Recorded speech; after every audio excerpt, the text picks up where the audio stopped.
I am the president and founder of the Working Class Student Union. So I'm very excited to see so many new faces and stuff in the room. Basically, just a little bit about who we are. We're a student organization on campus. We were founded in October 2007. We work primarily to provide advocacy and support for working class students, non-traditional college students, and first-generation college students. So we do, like I said, our advocacy program, educational workshops, and also a variety of different events and things on campus. So if you have any questions, myself and the other officers will be around as well after the program, so you are more than welcome to ask us questions then. So we'll go ahead and introduce our keynote speaker. Sherry Linkon is a professor at Youngstown State University, and she's also the co-director for the Center for Working Class Studies. So I won't say much else. She has more information about herself she'll share with you all. So thank you. Thank you all. Thank you for coming out tonight. I'm trying to figure out where to position this. Following the stairs. It would not be a good thing to end up flat on my back.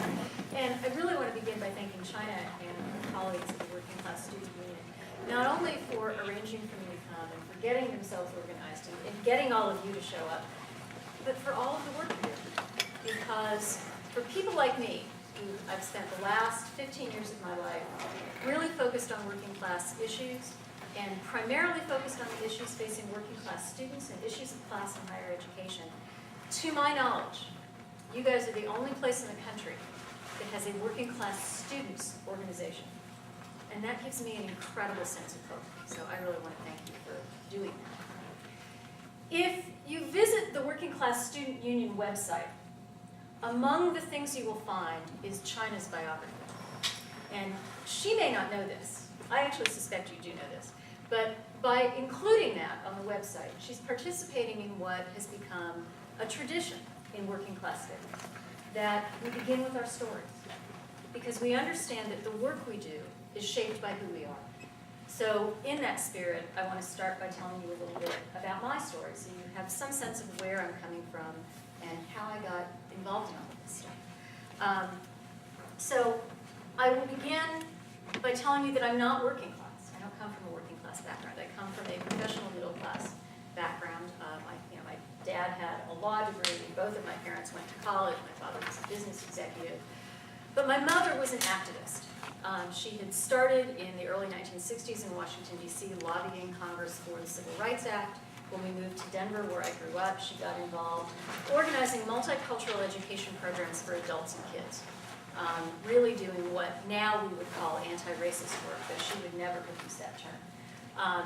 She was involved in political campaigns. She was involved in all kinds of volunteer stuff.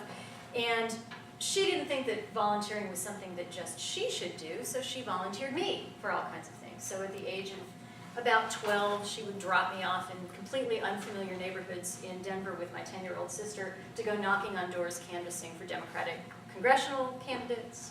She signed me up to work at a summer camp that she had helped to organize that brought together urban, mostly working class and poverty class, Black and Latino kids with white suburban middle class kids to say, go, play, be friends, the world will all be a better place. She signed me up to be an assistant Girl Scout leader at an urban Latino community center. She just kept volunteering me for things. So I come from a long tradition of activism and from the idea that I had a responsibility to be involved.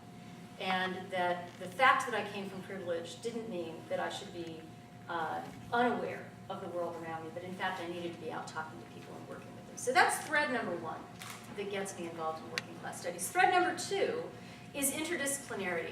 Working class studies draws on all kinds of different fields. That's something I've been doing since I was at least a teenager. It seemed to just be natural to me. So when I went off to college, I couldn't settle on a major. I had about a 2-week period when I went through like 7 majors. And it's like, I'll be a math major, I'll be a music major, I'll be an art major. I couldn't decide. Eventually, I designed my own major that drew on anthropology and sociology and writing and journalism and history and everything I could think of.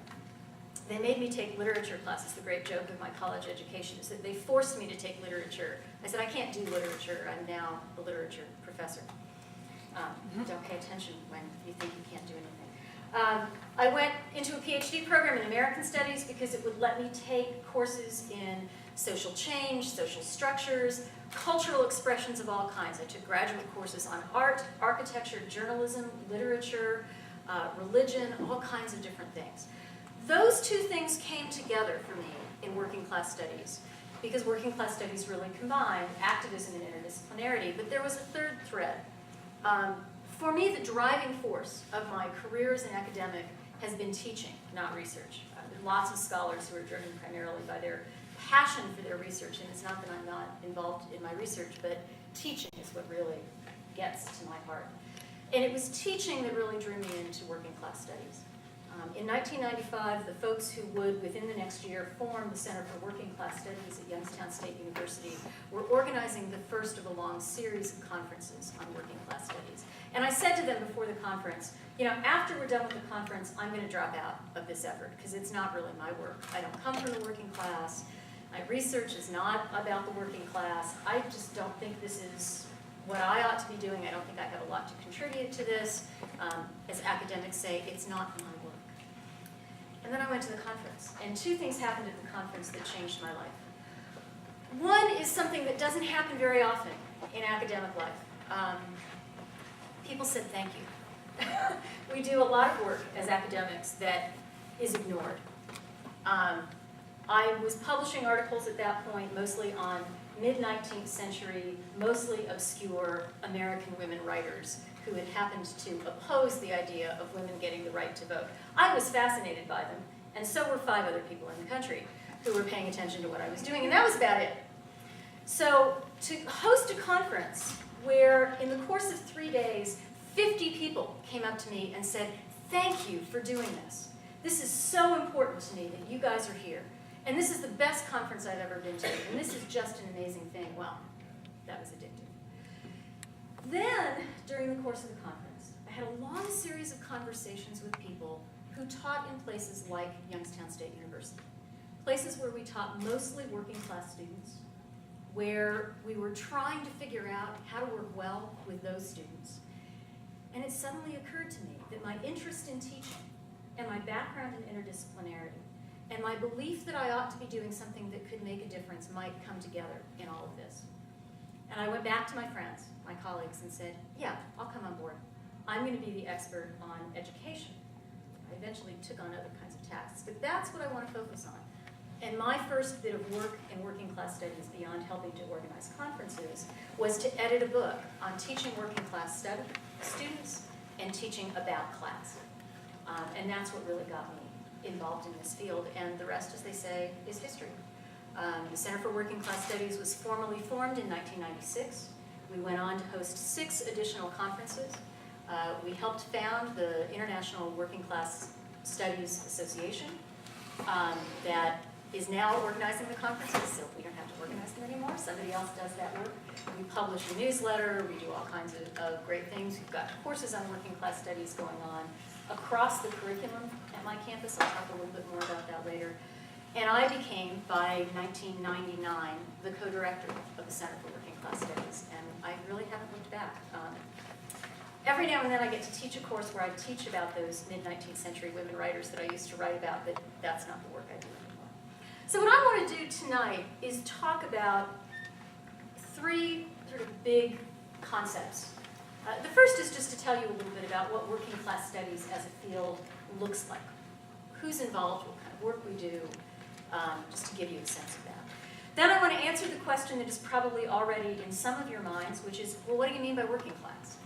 I'll spend a good deal of time sort of talking about ways of defining working class. And I want to finish by telling you about some of the work that people in this field are doing about class and higher education. So that's where we're headed.